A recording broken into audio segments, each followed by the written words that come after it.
감사합니다. 감사합니다. 지난주에 제가 자녀 사랑 새롭게 Do It에 대한 말씀을 함께 나누었고요. 오늘은 부모 공경 새롭게 Do It 가정의 달 시리즈 두 번째로 함께 말씀을 나누겠습니다. 하나님을 신앙하는 하나님의 자녀들은 마땅히 부모님을 공경해야 됩니다. 우리가 어떻게 부모님을 공경할 것인가에 대한 도전을 오늘 말씀을 통해서 받기를 바랍니다. 우리 아이들이, 우리 교회 자녀들이 부모님들께 감사 영상을 준비했습니다.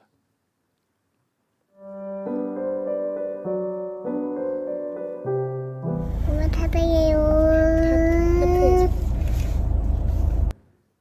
엄마 I love 사랑해. 엄마 사랑해. 사랑해요. 엄마 태도. 사랑해요. 엄마 사랑해. 엄마 엄마 아빠 도와줘서 고마워요. 사랑해요. 엄마가 같이 나를 가줘서 고마워. 그러고 놀 때 같이 놀아줘서 고마워. 놀이터도 같이 가줘서 고마워. 엄마 사랑해. M O Open eye. T H E R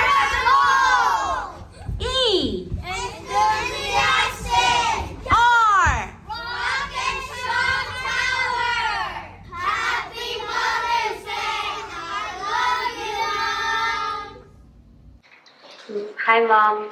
Thank you for always supporting me and being my best friend. I hope you have the best day ever. I love you. 엄마 낳아주셔서 감사하고 키워주셔서 감사하고 돈과 시간을 아낌없이 주셔서 감사합니다. Happy Mother's Day. Hey Mom, I just wanted to say just thank you so much for everything you do, and just thank you for encouraging me to seek a deeper relationship with God every day. And I wish you a very happy Mother's Day. 엄마한테 고마움의 마음을 전하는 아이들의 모습이 얼마나 이쁜지요. 군생활을 하신 분들은 아마 이런 경험을 하실 것입니다. 저는 좀 그 군대 가운데서도 한국 군대 가운데서 좀 특수한 곳에 제대를 했습니다. 논살훈련소 한 달을 정말 힘들게 마치고 이제 훈련이 없는 줄 알았는데 특수한 부대에서 특별한 훈련을 한 달을 더 받았습니다. 거의 지옥 같은 훈련이었습니다. 그런데 그 매일매일 훈련이 끝날 때마다 조교가 어떤 노래를 부르게 했습니다. 어떻게 했냐면 각자 고향 앞으로 향하여, 고향 향으로. 그래서 고향을 어딘지 모르잖아요. 동서남북이 어딘지, 뭐 대구가, 저는 대구니까 대구 어딘지 모르고 그냥 아무데나 서가지고 각자 막 다른 방향으로 섭니다. 그러면 이렇게 얘기합니다. 고향의 어머니를 생각하면서 어머니 마음 일발장전 하면 야 발사하면 나 실제 괴로움 다 잊으시고 노래를 부르는데 그 울그락불그락하는 그 젊은이들, 그 훈련병들이 한 사람도 울지 않는 사람이 없었습니다. 거의 매일매일 지옥 같은 훈련을 받으면서 월요일부터 제가 기억으로는 토요일 주일 빼놓고는 매일매일 이 노래를 불렀던 것 같아요. 그 노래를 부르게 하더라고요. 울면서 그 노래를 부른 그런 기억이 있습니다. 어느 누구도 부모 없이 태어난 자식 없고요. 또 부모 사랑, 은혜 생각하면서 눈물 흘리지 않을 자식은 없을 것입니다. 기독교에 대한 오해가 있습니다. 제사를 안 한다고 불효 종교 아닙니다. 성경은 영적인 존재로 죽은 조상을 제사하고 섬기지 말라는 그런 말씀이지 우리를 낳아주고 길러주시는 부모님의 언덕을 기리지 말라는 것은 아닙니다. 성경은요, 하나님을 경외하는 것과 부모를 공경하는 것은 거의 같은 수준으로 말씀하십니다. 하나님을 경외하는 자, 하나님을 사랑하는 자, 하나님을 신앙하는 자들은 마땅히 부모를 공경해야 한다고 말씀을 하고 있습니다. 부모 공경의 마음, 여러분 새롭게 오늘 한번 자주 듣는 설교고 또 잘 아는 말씀이지만 새롭게 한번 Do it 하시는 여러분 되시길 주님 이름으로 축원합니다. 첫 번째로 왜 우리가 부모 공경을 해야 되는가? 이것은요, 하나님을 위한 일입니다. 부모 공경은요, 하나님을 위한 일입니다. 자, 잠언서 1장 7절 말씀, 아까 우리 8절 말씀 읽었는데 7절 말씀을 읽겠습니다. 같이 시작. 여호와를 경외하는 것이 지식의 근본이오늘 미련한 자는 지혜와 훈계를 멸시하느니라. 하나님의 자녀로서 우리는 하나님을 경외합니다. 경외라는 단어가 영어 성경에는 the fear of the Lord라고 표현되어 있어요. 근데 조금 단어가 약합니다. 우리 한국말 단어가 번역을 참 잘한 것 같아요. 원어에 맞춰서 경외라는 단어가 참 좋은 단어입니다. 경외에는 두 가지 의미가 포함되어 있습니다. respect and fear입니다. 그래서 이 경외하다, 야레라는 이 단어가 두 가지가 포함된 단어예요. respect and fear. 그래서 이것은 어떤 공포심이나 두려움 때문에 하나님을 우리가 존경하고 하나님을 사랑하는 것이 아니라 하나님이 주신 그 은혜에 공경하는 마음이 우러나와서 우리가 하나님을 사랑한다는 것이죠. 하나님을 경외한다는 것은 이 말씀 보니까 지식의 근본이라 그랬습니다. 지식의 근본이라는 것은 이 레시트라는 말인데 시작, 원리, 바탕이라는 의미가 있습니다. 지식이라는 것은 타트라는 단어인데 이것은 인식, 이해라는 말이 있습니다. 즉 정리하자면요, 인간의 지혜의 근본적인 원리는 바로 하나님을 공경하는 것이다. 하나님을 공경하는 것이 인간의 가장 중요한 지혜의 근본적인 원리라는 것입니다. 여러분 아멘입니까? 예. 근데 이 공경의 시작, 그게 뭐냐면 공경의 시작은 바로 하나님 말씀을 잘 받는 거예요. 여기 보니까 지혜와 훈계의 말씀을 멸시한다 그랬죠. 미련한 자, 하나님을 경외하는 지혜자, 지혜자들은요 하나님의 지혜와 말씀을 훈계를 잘 받는다라고 말씀하고 있습니다. 여러분 그래서 우리는요 하나님 말씀을 잘 들어야 됩니다. 하나님을 경외하기 위해서는 여러분 하나님 말씀을 잘 읽고 듣는다는 것은 다 포함된 거죠. 읽고 듣고 공부하고 묵상하고 암송하는 것 다 포함된 겁니다. 하나님 말씀을 잘 듣는 사람이 바로 하나님을 경외하는 것입니다. 우리 그런 말이 있습니다. 입은 하나이고 귀가 두 개인 이유는 말하기를 작게 하고 많이 들으라는 거예요. 많이 듣게 하기 위해서 하나님이 귀를 두 개를 주셨다라는 그런 말이 있습니다. 그래서 여러분 많이 들어야 됩니다. 우리 깃볼 있지 않습니까? 깃볼. 여러분 이 깃볼은 동물들한테는 없습니다. 뭐 새는 뭐 귀가 이렇게 있는 게 있지만 그걸 귀라고 할 수 있을지 모르겠지만 모든 동물들은요 깃볼이 없습니다. 인간에게만 있습니다. 근데 이 깃볼을 왜 하나님 만들으셨을까요? 하나님이 만든 모든 인간의 이 조직은 하나님의 의도가 다 있는데 여러분 깃볼이 무슨 의도 있을까요? 피어싱 하라고? 하나님 주신 거예요? 그래서 제가 한번 자료를 찾아보니까 깃볼이 굉장히 중요한 그 용도가 있더라고요. 보니까 소리를 들을 때 방향을 이렇게 이 깃볼이 굉장히 중요한데 방향이 어디로서 소리가 오는지를 알 수 있답니다. 이 깃볼을 가지고. 그리고 이 깃볼은요 귀에 소리를 이렇게 귀도 물론 소리를 모아주지만 이 깃볼이 그런 역할을 한답니다. 소리가 이 받쳐서 소리가 잘 귀로 들어갈 수 있도록 하는 그런 역할을 해준답니다. 우리 삼국지에 유비 있지 않습니까? 유비. 어릴 때 여러분 삼국지 만화로 보신 분들은 유비의 모습을 기억날 겁니다. 유비가요 그의 귀가 어깨에 닿아 있습니다. 이 귓볼이 귀도 크고 귓볼이 어깨에 닿아 있어요. 근데 유비는요 삼국지에 거기 나오는 표현에 의하면 굉장히 지혜로운 사람이었어요. 굉장히 지혜로운 사람이고 그리고 많은 사람을 잘 이렇게 경청해 주는 사람으로 그렇게 나와 있습니다. 그래서 정말 지혜로운 사람이 되기 위해서는 우리는 잘 듣는 것이 중요합니다. 우매한 자들은 듣지 않습니다. 자기 마음대로 합니다. 지혜와 훈계를 멸시합니다. 그러나 지혜로운 사람은요 잘 듣습니다.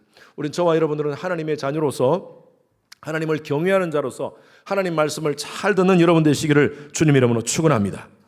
여기 말씀은 그 다음에 말씀 보니까 이제 8절 말씀, 7절 다음에는 8절이죠.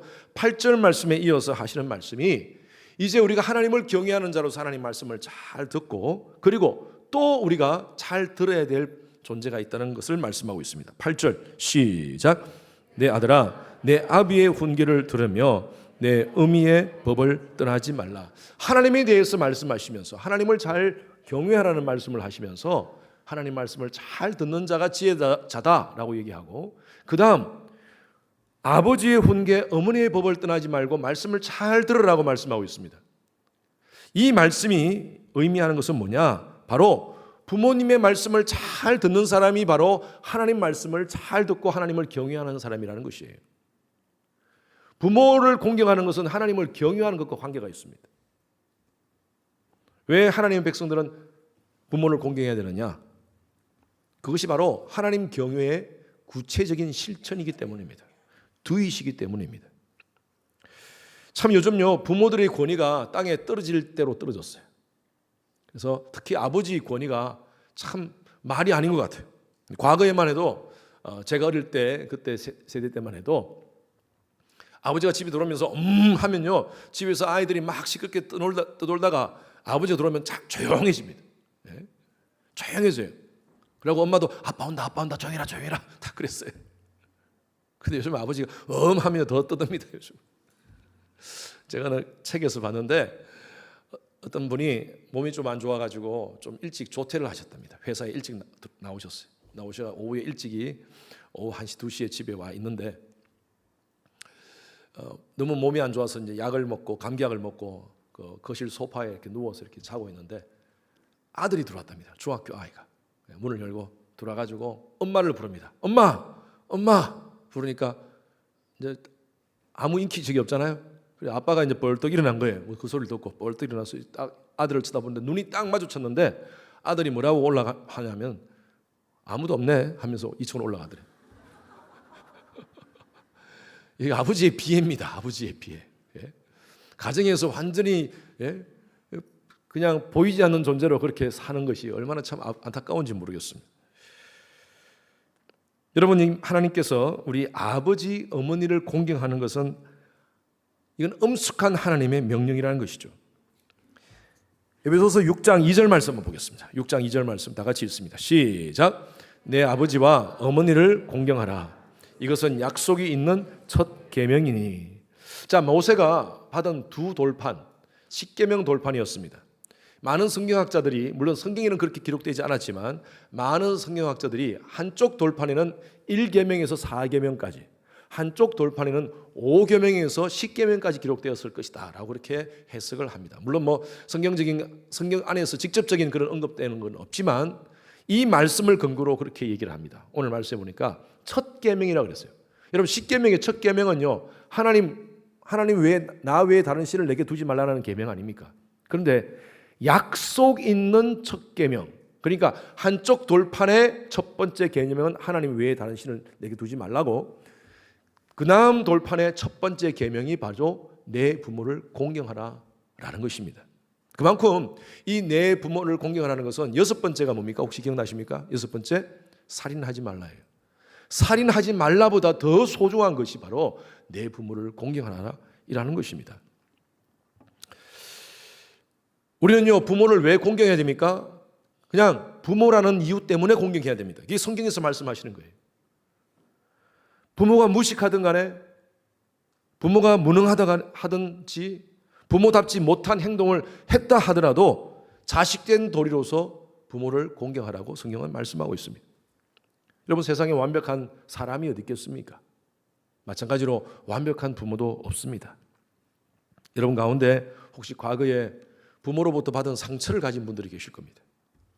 제가 아버지 학교에 가서 강의를 하면서 늘 느끼는 것은요, 이 아버지에 대한 부정적 기억과 상처로 평생을 무거운 짐을 가지고 살아가는 분들을 봅니다. 증오를 가지고 살아갑니다. 아버지의 폭력, 무책임, 무능, 무관심, 애정 결핍, 생활 곤란 이런 것 때문에 아버지를 공경하고 아버지께 순종하기보다는 아버지께 반항하고 분노와 상처, 억울함을 가지고 살아갑니다. 그럼에도 불구하고 부모를 용서해야 됩니까? 예, 용서해야 됩니다. 우리가 부모뿐만 아니라 사람과의 관계 속에서 용서해야 될 이유가 내가 피해자이기 때문에 어떻게 내가 용서합니까? 라고 얘기할, 난 절대 못 있습니다 라고 얘기하시는 분들이 있어요. 여러분, 우리가 신앙생활 하면서도 마찬가지입니다. 왜 다른 사람이 나에게 힘들게 하고 어렵게 한 사람을 내가 용서해야 됩니까? 쉽지 않아요. 그러나 누구 때문에 용서하느냐면요, 내 자신 때문에 용서하셔야 돼요. 아니면 평생 분노를 가지고 살아갑니다. 억울함을 가지고 살아갑니다. 여러분, 그것이 내 정서와 내 신앙에 미치는 영향이 큽니다. 그래서 우리는 용서를 해야 돼요. 가해자는 발 뻗고 잡니다. 예? 나에게 해를 끼쳤던 그 가해자는 발 뻗고 자는데 내가 그것을 용서하지 못하면 내 삶이 망가진다는 거예요. 우리 부모님들도 마찬가지입니다. 여러분 어릴 때 받았던 상처가 있습니까? 부모 용서 못합니까? 그래도 용서하셔야 됩니다. 왜냐하면요, 내가 그걸 분노를 가지고 내가 그 한을 가지고 살아가면 그것이 지난주에 제가 말씀드렸죠? 우리 자녀들에게 대물림 된다는 거예요. 우리 자녀들도 똑같이 나의 모습을 바라보면서 응어리진 상처를 가지고 살아갈 수 있다는 것입니다. 그래서 우리 부모들을 용서하셔야 돼요. 부모님을 섬기는 것은 하나님을 경외하는 구체적인 실천이라는 것입니다. 육신의 부모뿐만 아니라 우리 주위에 있는 어른들도 공경하셔야 됩니다. 십계명에 내 부모를 공경하라의 이 부모라는 것은 좀 포괄적인 의미가 있습니다. 내 부모뿐만 아니라 우리 주위에 있는 많은 어르신들을 다 공경하라는 말씀이에요. 레위기 19장 말씀은요, 하나님의 백성으로서 우리가 어떻게 거룩한 삶을 살 것인가에 대해서 19장에 쭉 말씀을 나오는데 이 말씀에 이런 말씀이 있습니다. 19장 32절 말씀 시작. 너는 샘머리 앞에서 일어서고 노인의 얼굴을 공경하며 내 하나님을 경외하라. 나는 여호와이니라. 하나님을 경외하라라고 말씀하면서 그 다음 말씀이 뭡니까? 나는 여호와니라. 이 말씀 굉장히 엄숙한 말씀이에요. 이 말을, 이 명령을 하는 존재는 바로 하나님이다라는 거예요. 이 말씀을 잘 실천하면 내가 복을 주겠다는 이 말씀의 약속이에요. 하나님을 경외하라. 샘머리 앞에서 일어서고, 이 샘머리라는 것은요, 모든 어른들을 얘기합니다. 샘머리 앞에서 일어서고 어른의 얼굴을 공경하라는 거예요.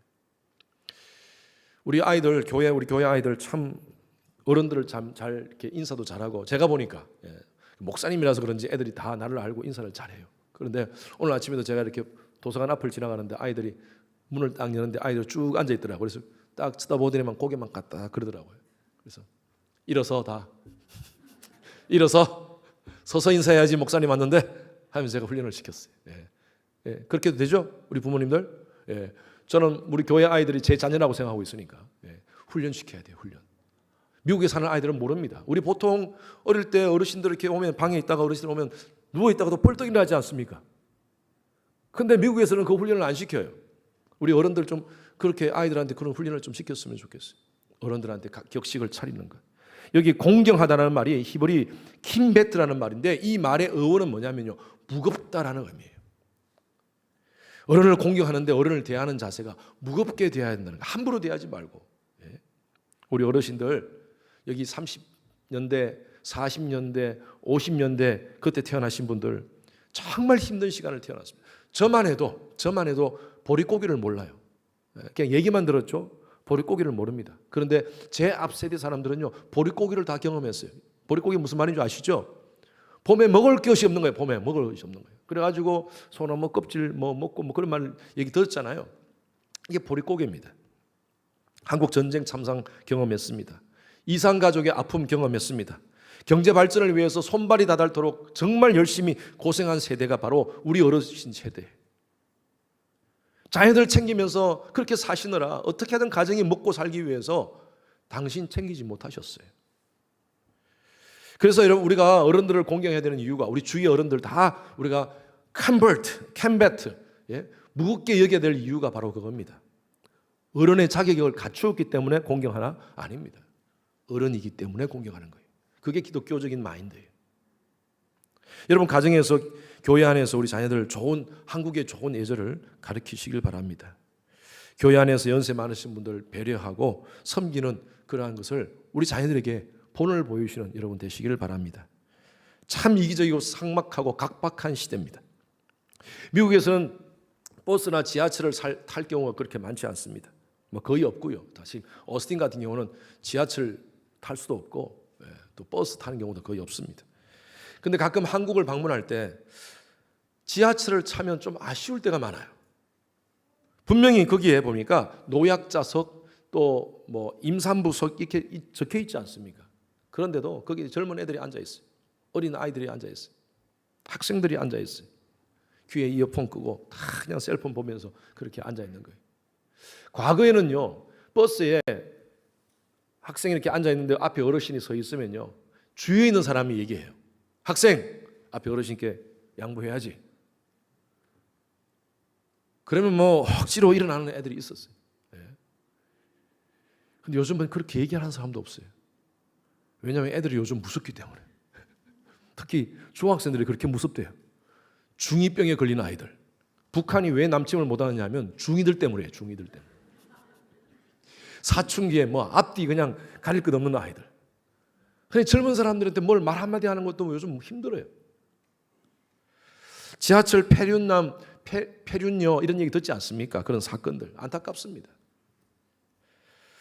여러분 늘 젊다고 생각하십니까? 노인 됩니다. 조금만 지나면. 저도 늘 젊다고 생각했어요. 저는 이제 내일 모레 60입니다. 곧 60이에요. 맥도날드에서 시니어 커피 오더할 수 있습니다. 이렇게 빨리 지나갈 줄 몰랐어요. 제가 30대 초반에 미국 와가지고 전도사 시절에 교회 찬양 인도를 했습니다. 찬양 인도를 할 때 그때 막 뜨거울 때 아닙니까? 전도사 시절에 막 가슴이 뜨거울 때 그런데 그 아주 전통적인 교회에 제가 기타를 치면서 찬양팀을 인도하면서 우리 다 같이 일어나서 찬양 드립시다 하니까 나중에 어르신들 몇 분이 오셔가지고 전도사님 다리가 아파 20분 서 있는데 다리가 아파 그냥 우리는 좀 앉아서 예배 드리면 안 돼요. 그래서 내가 그러세요. 앉아서 예배 드리세요 라고 제가 얘기를 했어요. 속으로는요 아니 골프는 1시간 2시간 치면서 20분 하나님 앞에 찬양 드리는 그 시간이 다리가 아프다고. 야, 좀 심하다 어르신들. 빵을 드시면서 빵보다 떡이 맛있어. 앞으로 떡을 좀 오다 해주세요. 그렇게 얘기하시면 돼요. 빵이 더 맛있는데 왜 떡이 맛있을까? 찬송가를 부르는데 찬양을 부르는데 전도사님 좀 요즘 나오는 새로운 찬양보다 찬송가가 더 은혜스러운데 찬송가를 좀 많이 불러주세요. 예, 알겠습니다. 그래서 속으로는 그래요. 아니 옛날 그냥 꼬리타부한 그런 찬송가만 부르시면서 요즘 나오는 찬양이 얼마나 은혜스러운데 어떻게 이런 것을 모르시나 라고 이렇게 비난했던 저 자신이었어요.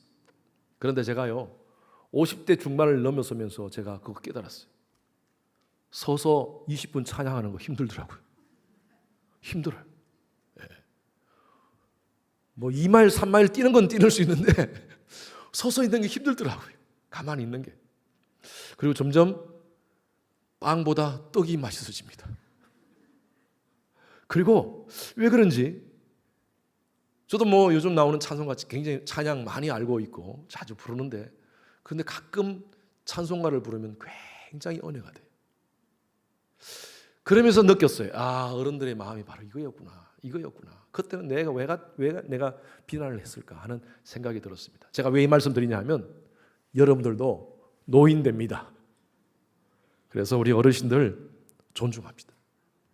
아멘입니까? 19장 3절 말씀 다 같이 시작. 너희 각 사람은 부모를 경외하고 나의 안식일을 지키라. 나는 너희 하나님 여호와니라. 또 여기도 준엄한 말씀을 합니다. 나는 너희 하나님 여호와다. 그러면서 명령하시는데 나의 안식일을 지키는 거 얼마나 중요합니까? 안식일. 하나님께 예배 드리는 겁니다.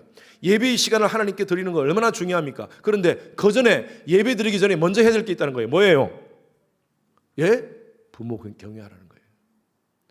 다른 말로 하면 우리가 교회 와서 봉사하고 섬기고 뭐 여러 가지 많은 일들을 하고 하나님께 헌금 드리고 그렇게 하는데 부모 불효하고 부모한테 효하지 않고 부모를 공경하지 않고 하나님께 드리는 그 모든 행위 하나님 받지 않겠다는 거예요. 인정하지 않겠다는 것입니다. 부모를 공경하는 것이 곧 하나님을 공경하는 실제적인 두잇이라는 것을 잊지 마시고 부모를 공경하시는 여러분 되시기를 주님 이름으로 축원합니다. 두 번째, 부모 공경은 첫 번째는요. 부모 공경은 하나님을 위한 것이었고 두 번째, 부모 공경은 자녀들을 위한 것입니다. 다른 말로 나를 위한 일입니다. 여기 보니까 9절, 7절, 8절, 9절 계속 같이 성경 말씀이 이어가는 거예요. 7절 말씀부터 시작해서 보면 우리가 하나님을 경외하는 것, 하나님 말씀을 잘 듣는 것, 이것이 바로 우리 그뿐만 아니라 8절에는 부모의 말씀을 잘 듣는 것, 그 부모 말씀을 잘 듣는 것이 하나님 말씀을 잘 듣는 것이라고 말씀하시면서 하나님은 그러한 자에게 9절에 시작. 이는 내 머리에 아름다운 관이요 내 목에 금사슬이니라. 아름다운 관, 금사슬. 여러분 고대 근동 사회에 이 금사슬 아름다운 관은요 명예와 축복을 의미합니다. 권세를 의미합니다. 벨사살 왕이 다니엘 목에 걸어줬던 것이 바로 금사슬이었어요. 요셉이 애굽의 2인자가 되었을 때 그때 바로가 요셉의 목에 걸어줬던 것이 바로 금사슬이었어요.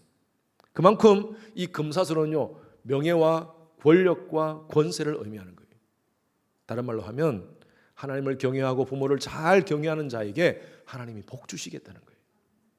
아멘입니까? 이러한 복이 여러분 가운데, 여러분 가정 가운데 있기를 주님 이름으로 축원합니다.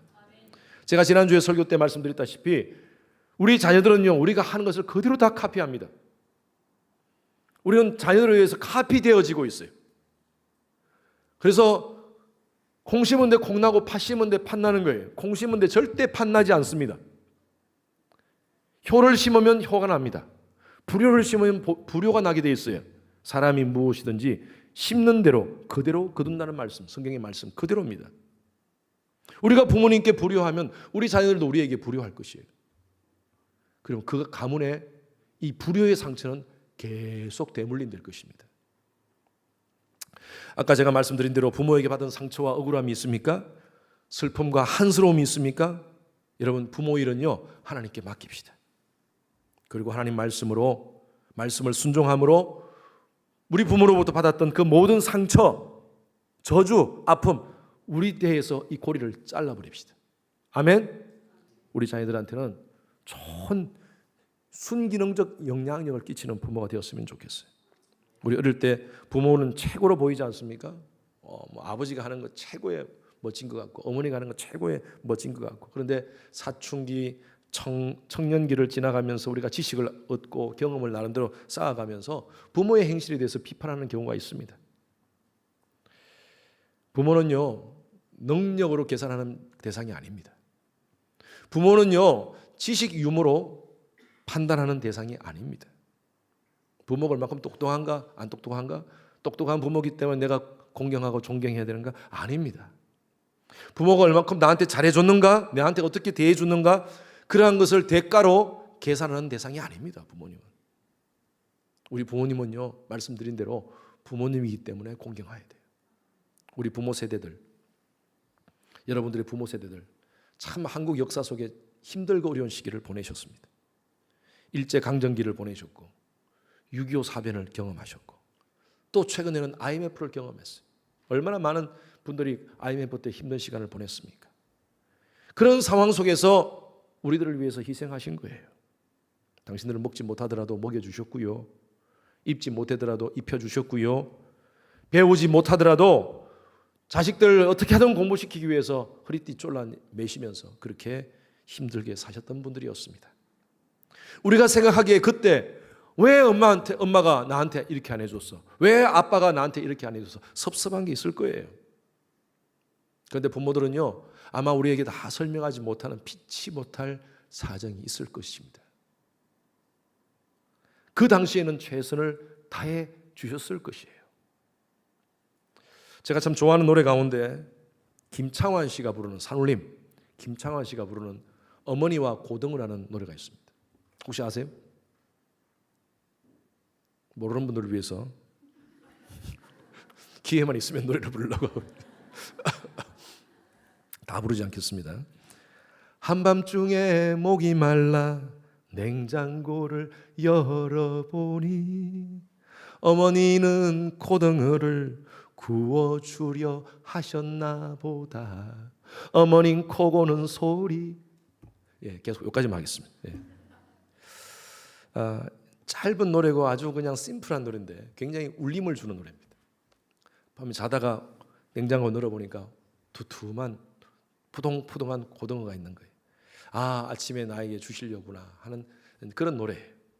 저도 어릴 때 저희 어머님이 고등어를 구워 이렇게 주시면서 우리 삼남매를 앉혀놓고 이렇게 다 발라주신 것을 봤어요. 고기를 이렇게 발라주셔. 뼈에서 다 이렇게 끌어내가 발라주시고 어머니는 그 뼈하고 머리 있는 그 부분을 이렇게 들고 이렇게 드시더라고요. 그러면서 하시는 말씀이 생선은 이 부분이 맛있어. 머리 부분이 맛있어. 저는 자라면서 생선은 머리만 맛있는 줄 알았어요. 어떤 신혼 부부가 이제 아들이 결혼을 해가지고 엄마가 그 집에 찾아왔어. 찾아와가지고 근데 그날 음식에 생선이 나왔어요. 그러니까 아들이 아내한테 이런 얘기합니다. 우리 엄마는 머리만 좋아해.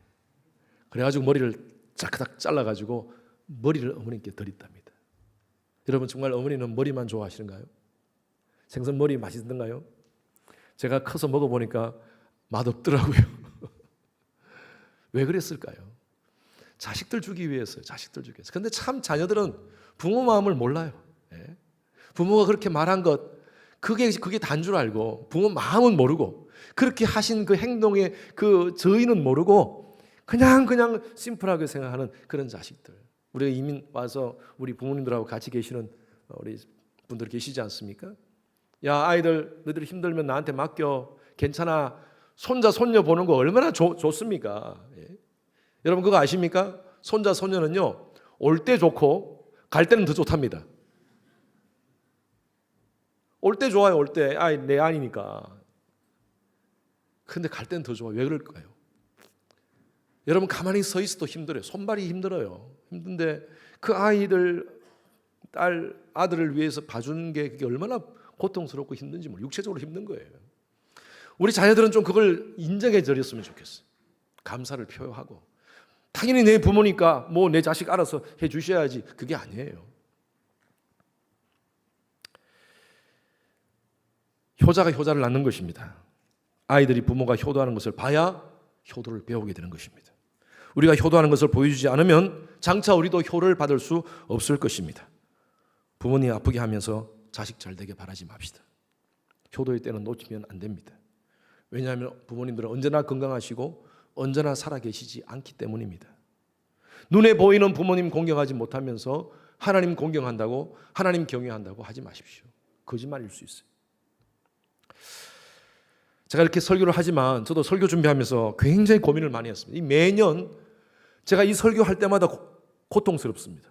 왜냐하면 제가 저희 부모님께 효도를 잘 못하기 때문입니다. 저희 아버님 일찍 돌아가셨고 제가 효하기 전에 먼저 돌아가셨고 저희 어머님 지금 한국의 요양원에 계십니다. 1년에 한 번 겨우 뵐 정도입니다. 물론 영상으로 카톡으로 뵙지만 참 저도 효를 못하고 있어요. 그래서 여러분들 앞에 정말 효를 잘 못하는 그런 목사로서 우리가 함께 같이 고민하자는 말씀으로 함께 말씀을 나누었습니다. 부모 공경을 두입합시다. 가장 큰 효도는요 믿지 않은 부모님들 전도하는 겁니다. 한국에 가시는 우리 자매님들 형제님들 가운데 여름에 가시기 전에 목사님 우리 부모님 이번에 가서 제가 복음 얘기할 겁니다. 목사님 기도해 주십시오. 이름 뭐세요? 제가 받아 적어놓고 그렇게 같이 기도합니다. 가서 여러분 그게 가장 큰 효도예요. 예수 믿지 않은 부모님들에게 복음을 전가하는 여러분 되시기를 바랍니다. 자주 대화하십시오. 요즘 얼마나 오늘 시대가 좋습니까? 이 카톡으로 영상을 할 수 있으니까 우리 부모님들 가까이 있든 멀리 계시든 꼭 자주 대화하시고 달라 하기 전에 미리 용돈 챙겨주시고 늘 기도해 주시는 여러분 되시기를 주님 이름으로 축원합니다. 여러분 왜 그래야 되는 줄 아십니까? 효도는 때를 놓치면 안 됩니다. 영상 하나 제가 보여드릴게요.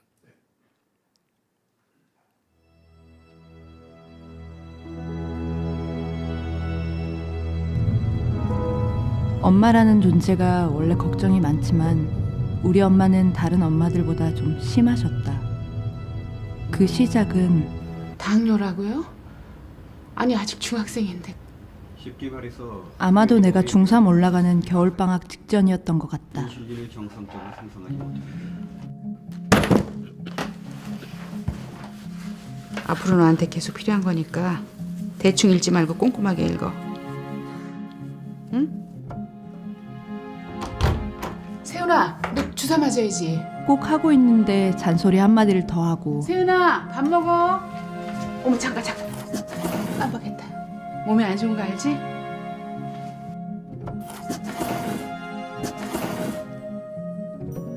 좀. 세훈이 이제부터 작곡 봐.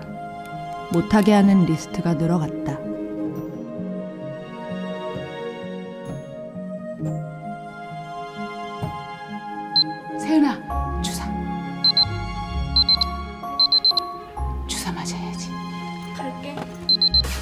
주사. 어? 걱정이 늘어나는 만큼 잔소리 강도도 점점 세지기 시작했다. 너 주사 맞았니? 아주 부지런히. 여보세요? 너 주사 맞았어? 아, 내가 알아서 할게. 나도 짜증이 자꾸 늘어났다. 야 세윤아, 이것도 좀 먹어봐. 이게 몸에 좋은 거야. 나부려 먹어.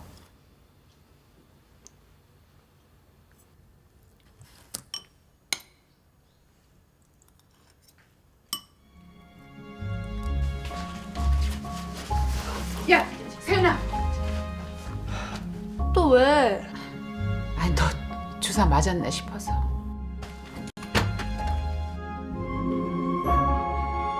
엄마, 나랑 같이 안 살아서 어떡해? 나한테 잔소리 못해서. 애가 벌써 2살이야. 나 갈게, 엄마. 자주 올게. 그 약속은 지키기 쉽지 않았다.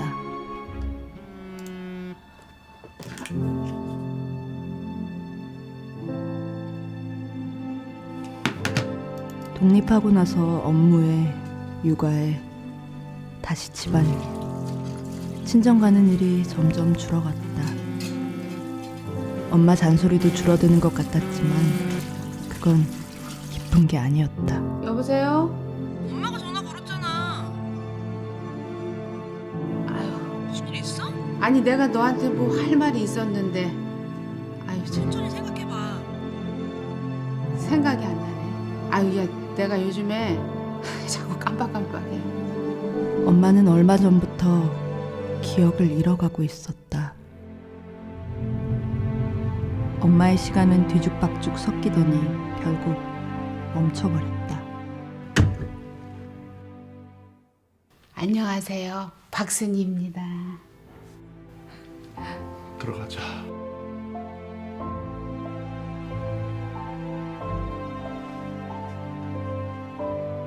내 걱정만 하며 살던 엄마는 오히려 이제야 편해 보였다.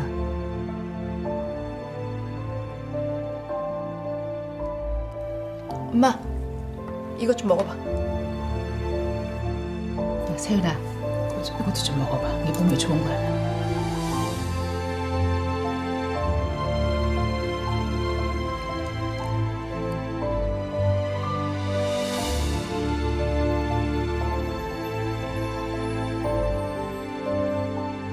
갈게요. 엄마, 나 갈게. 걱정하지 말고 어서 가. 또 올게요.